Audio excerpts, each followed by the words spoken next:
This is important. The Israeli Mossad, their secret commando forces, are training Kurdish forces. The Mossad and Israeli army are in a heavily guarded base in northern Iraq. That was the situation in 2005. I did not find any resources to say that it's gone or still there. The Israelis are training the Peshmerga, that's the name for the Kurdish militias. And they're doing it through private military companies, again, on the sly, so it all looks kosher, if you will. The Israeli security firm called Interop has 2 subsidiaries that it uses for its Iraq work, but they are registered in Switzerland. So they say they have Swiss companies there. This is from a BBC report. And Danny Atam, one of the co-founders of that security firm Interop, stayed as its chairman until 2003, was a former director of the Mossad, and then, also served in the Knesset. So you can see that the door is open, just as it is in Israel, as it is here, between the CIA and secret operations and the government. Now, why would the Mossad be training the Peshmerga? The Israelis and the Kurds have long time been allied with one another. Before the invasion in 2003, the Kurds were being used as like a fifth column to oppose Saddam Hussein. Now, the Peshmerga, of course, the Kurdish leadership supported the invasion of Iraq, and the Peshmerga joined U.S. forces as part of the invasion. They continue to occupy provinces way below where the predominance of Kurds are, which they call now Kurdistan, but still north of Baghdad, but more southern provinces than in what's called Kurdistan. And what's being reported, of course not on CNN or ABC News, are massive human rights abuses and killings against non-Kurdish Iraqis. And this is something we don't get also from the media. We know Sunni, Shia, and Kurd. That's all we know. Don't give us more than 3. You can keep track of 3. But you've got all kinds of histories there in Iraq. Turkmen, Chaldeans, Assyrians, Shabaks, Yazidis, Arabs, and more. So a big reason that the Peshmerga are being trained by the Mossad is that they supported the invasion. But another important reason to look at is that the Israelis, who have been really gunning for hitting Iran, can use northern Iraq as home base. Now, if you look at this map, I'm sorry, I don't have a pointer, but towards your left at the screen, you can see Israel. And the big yellow is Iran. See Tehran? Look how far away it is, very far. But if you want to refuel, northern Iraq is a nice spot for them to refuel. In the United States, under the Bush administration, they said, okay, we're going to talk about Iraq over here, and then Israel, Palestine over here, and then we will have another discussion about Syria over here. It's really, they're all very close together. It's all related. The Israelis have a National Urban Training Center, and this is an article from the Marine Corps Times in 2007. Built by the U.S. Army Corps of Engineers. Well, so were the levees in New Orleans, so hopefully they did a better job for them. And this is funded by U.S. military aid. You paid for it. You paid for it. American Marine, in 2007, this article said U.S. Marines were to train there soon. As of an update in February 2009, they're training there. The IDF is training for 4 theaters: Gaza, Lebanon, the West Bank, and Syria. You see, constantly there is a threat of expanding borders.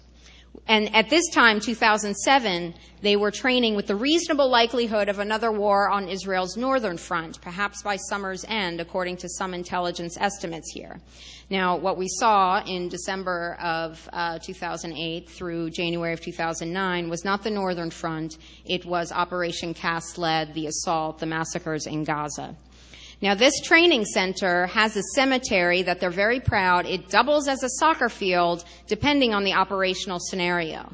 Now, this strikes particularly painful for me, because I've seen this picture from Dar Jamail in Fallujah. This was a soccer field that had to be converted to a mass cemetery because when people went to go bury their dead, they got shot at by snipers. The cemetery is on the outside of town. So they converted the soccer field to a cemetery. With great sympathy, when we saw this clip on the news, my father said, this image right here, this is what Cindy Sheehan's son died for. You see, because this is Jalal Talabani.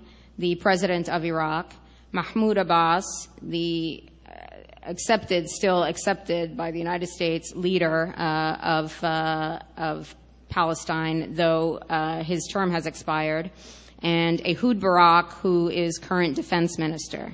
You're not going to see this picture with Saddam Hussein or with a leader of Hamas. But this is, quote unquote, cooperation, but in the Arab world it's called collaboration. The Mossad are conducting assassinations in Iraq, and this is how you destroy a society so that it cannot rebuild. You get rid of the academics. You get rid of the people who think. It was very powerful to hear Richard Gage yesterday and see the number of scientists coming out of the woodwork now, finding out the truth and standing by the truth. They would all be targeted for assassination in Iraq as academics who are speaking out. Over 350, this is from 2006, over 350 Iraqi scientists and more than 200 academics have been murdered by Mossad with U.S. forces. First, the U.S. comes to them and says, hey, you want to work with us in the United States? Only very few would accept that offer. So a lot of them become refugees fleeing for their lives, or they get killed. And this is how Iraq cannot move forward. So Zionist influence guiding our foreign policy, not in our interest. So as I told you, Israel occupies Palestine, Syria, Iraq, and most importantly to us, the United States Congress. Now, why do I say that? Because of how much money goes towards supporting Zionist policies. I'm going to give you an example, and this is from back before the 2008 election in this country. The largest single donor to the Democratic Party was a man named Haim Saban. He became a billionaire through violence. His company, Saban Entertainment, made the Mighty Morphin Power Rangers. So he made a lot of money like that. And he has a center named after him, Center for Middle East Policy at the Brookings Institution, which is understood to be a more conservative think tank in Washington. Big supporter, big cheerleader for invading Iraq. And so Haim Saban says, well, I'm a one-issue guy, and my issue is Israel. Good for you. Go with God. Do whatever you like. But that doesn't mean that you should be able to use money to guide American foreign policy towards your issue. The American Israel Public Affairs Committee, this is one of the strongest lobbies in Washington, and I'm going to show you what one of the pieces of legislation they've pushed through.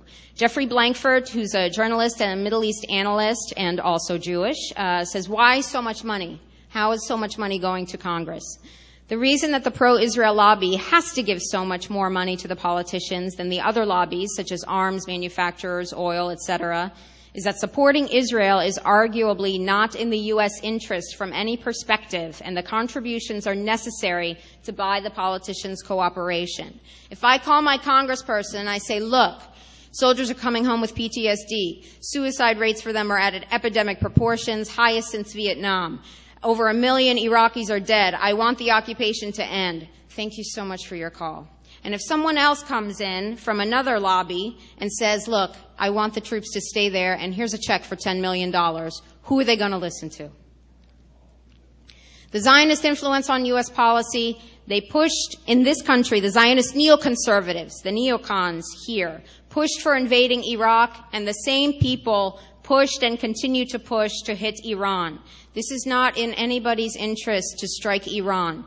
Iraq was a country of 26 million that had been starved by economic sanctions for 13 years and completely disarmed. Iran is a country of 70 million that's well-fed and capable of defending itself. You want to go mess with them? You're going to have a problem. In the book by Mearsheimer and Walt, The Israel Lobby and U.S. Foreign Policy, Israel is targeting Iran. And again, Douglas Feith and David Wormser, those names come up as those individuals who are pushing for an assault on Iran.